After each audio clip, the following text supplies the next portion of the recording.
Welcome to the Vision by Protiviti podcast. I'm Joe Kornik, Editor-in-Chief of Vision by Protiviti, our global content resource looking into the future to examine the big themes that will impact the C-suite and executive boardrooms worldwide.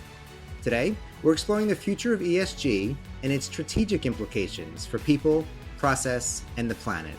And I'm happy to be joined today by Sharadiya Dasgupta, founding partner of Blue Dot Capital, where she leads the firm's strategy, client partnerships, and industry engagement, as well as advising CEOs, CIOs, and family office principals. Blue Dot is a sustainable finance consultancy that partners with financial services firms to support the end-to-end development and execution of ESG and impact investing programs, capabilities, and products.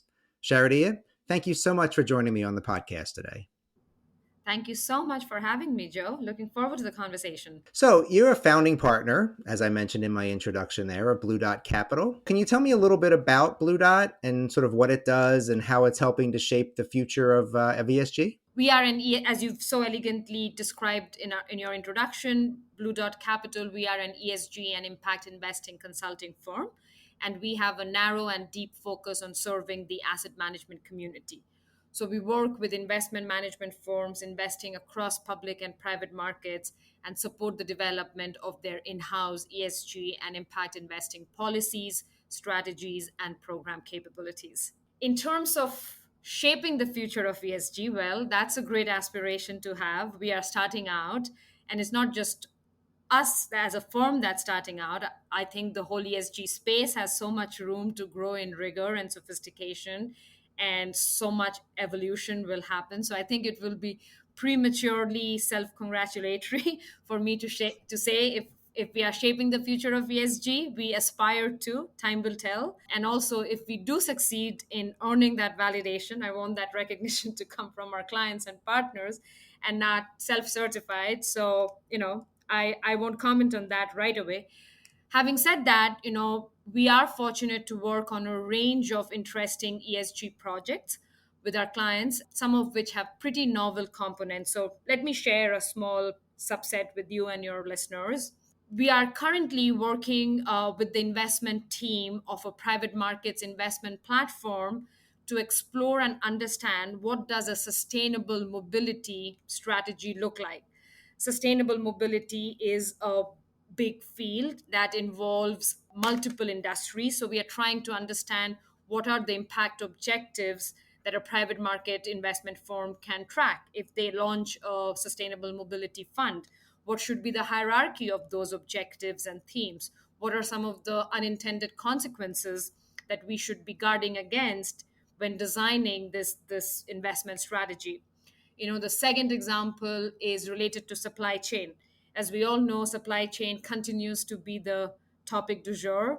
So we are working with a very large global data company that's working on developing the blueprint of what an ESG informed supply chain financing might look like. And we are doing that in partnership with a consortium of leading lenders. So we do have front row seat to see how the ESG conversation is evolving, and we are excited about that. Yeah, it sounds like it, and some really interesting examples that you just brought up, which I think is really interesting. And you are on the forefront of the sort of the investment that's happening in ESG, right? And there's been a real rush of money into that space, right? Into ESG investment funds. Certainly since the pandemic, I think sustainable business has sort of come of age in the last few years. So, do you think that movement toward ESG investing is real and lasting? And where do you see it sort of today, and where do you see it going in the future? I think climate change and the need to decarbonize and enhance our resource efficiency, that's a business imperative. That will require businesses to adapt and innovate. And I actually do not see any intelligent, tenable resistance to that any longer. At best, it's a matter of time. It's your choice whether you start as business leaders, whether you start acknowledging it now and you're taking strategic action, or I guess you can buy yourself a little more time and delay it by another few years, but there will be some trade-offs for doing that. But it's just a matter of time. I don't think there is a question of whether you need to do it or not. Parallelly, there are also some immense demographic and socioeconomic shifts happening that have implication for consumer preferences and buying habits, again, that impact bottom line and that impact investment allocation decision. So to answer your question, I think the practice of incorporating ESG into business decisions and into investment decisions, that will continue. However, some of the ways of incorporating ESG and some of the mechanisms that we have practiced will have to evolve and will have to mature. For example, we often hear people, including, if I'm not mistaken, some of your guests on your earlier episodes have talked about the problem of ESG data, right? You hear people often complain about the lack of ESG data or the lack of quality ESG data, to be more precise. I actually think that regulators and to a certain degree, market forces will take care of that. Regulators are already setting disclosure regulations for publicly listed companies, for asset management firms. All of that will end up fixing this problem to us to a large degree. However, I think that the problem that is not often talked about enough is the lack of education within investment management firms to analyze and draw meaningful insights from the data. Because, traditionally, the way investment management, the paradigms of investment management do not really have room for a more critical examination of some of these risks and opportunities that we are now talking about. So I think that there has to be a reorientation within investment management firms that force them to take a more expansive view of risks and opportunities. So I hope that over the years to come, there is greater sophistication in how investment management firms analyze the ESG data that's coming their way. And this cannot just be led by the ESG functions of the investment firm. This has to be truly cross functional. There has to be buy in from investment teams. And investment teams will also have to develop this capacity to analyze and critically examine this data. So I think there has to be sort of a cross pollination between disciplines happening here. This cannot just be the responsibility of the ESG and climate teams of companies. That's one sort of my prediction as to how it will evolve. And my other prediction is that there has to be a disaggregated examination of ESG. ESG is convenient. It's a convenient acronym and a convenient way to organize information. But ESG encompasses so many other, like ES and G are such broad topics. And I think a term, an expression like ESG can end up being reductive. So I think now there will be sort of a trend away from using ESG as a catch all, and sophisticated investment firms will have to develop capabilities and research functions that have the capacity to do a more critical and nuanced examination of the components of ESG and the subcomponents that are relevant to their investment thesis and their investment philosophy. So I think the gist is that the investment management profession will have to become more sophisticated in how they dissect and examine ESG information. Interesting. I feel like both aspects of that answer did sort of talk about sort of talent and skills and capabilities. And I'm wondering, you mentioned more rigorous analysis of the data is sort of necessary. Do you think that's just a tweak to sort of, reposition some existing professionals in these firms, or do you think that's systemic? I mean, are we not developing those skills and capabilities even at the B school level or university level? I mean, do you see a skills gap, I guess, is what I'm sort of getting at, around data and analysis as we move through, the next several years? I think it's a skills gap. You say that correctly. I think that there is a skills gap. And as I said, the skills gap will have to be bridged. It cannot be just sort of the conventional financial analysis led conversation. It has to be a bigger table, and we need folks with an understanding of some of the operational aspects of ESG, folks with an understanding, with a sophisticated understanding of climate risk and their implications for economic growth and financial performance. So I think it is a skills gap. But the good news is that there are enough initiatives already afoot that is tackling this problem of skills gap. I know universities that have launched sort of multi collaborative research efforts that has participation from the financial services industry, that has participation from academia and some of the other disciplines needed that we just talked about to broaden and deepen our understanding of the interplay of ESG and financial performance. I think institutions like CFA, the CFA Society, and Kaya, I think they will increasingly take a bigger role in making sure that investment management firms have the toolkit needed to continue to future proof their investment decisions. So yes, I think a lot more is needed, but I think we are off to a good promising start. Interesting. I mentioned in my introduction that Blue Dot also advises CEOs and CIOs. So I'd be curious, what's sort of the advice? I mean, when you advise business leaders on sustainable investing, for instance, Mhm. what are some of the biggest challenges they're facing? What are their needs? What are their questions? And what is your advice to those business leaders on sort of overcoming or navigating those challenges? One of the challenges that leadership teams are facing is sort of how to balance the now with the 2030 or the 2050 goals, right? Hmm. And it's not easy. Just in this year with the geopolitical developments and uncertainty, the the sort of the energy transition conversation now has connotations about energy security, etc. So they are a number of CIOs and business leaders have had to reevaluate their stance on fossil fuel investing and how they still continue to be an enabler in the decarbonization process that has to happen. Is it just a momentary hiccup? Does it have ramifications for medium term plans?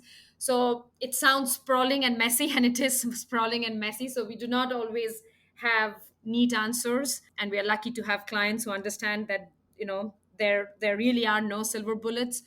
So I guess the one advice that we give our clients is to make sure that they are budgeting for and they're accounting for the long term trends, and that they're not taking their eyes off as stewards of capital. They're not taking their eyes off what are the long term directional trends, but then sort of in that short to medium term adjusting for some of the variability that we just talked about. So that's, I guess, the biggest challenge that business leaders are facing.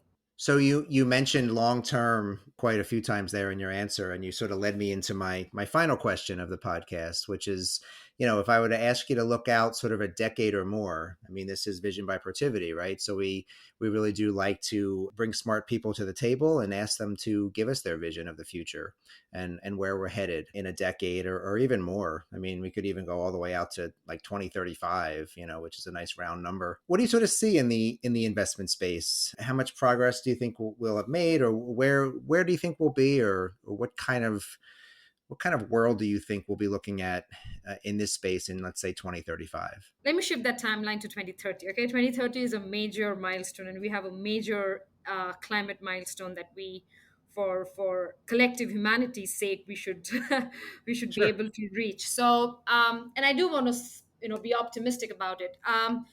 We have to halve emissions by 2030, and I hope that we have achieved that, or we are sort of not perilously away from achieving that goal by 2030. Some of the technology needed to take us there already exists.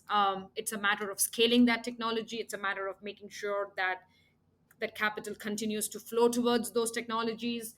And then in some cases, we do not have the technology ready. But our human ingenuity can definitely come into play, and there has so much innovation that just happened in the last decade or so.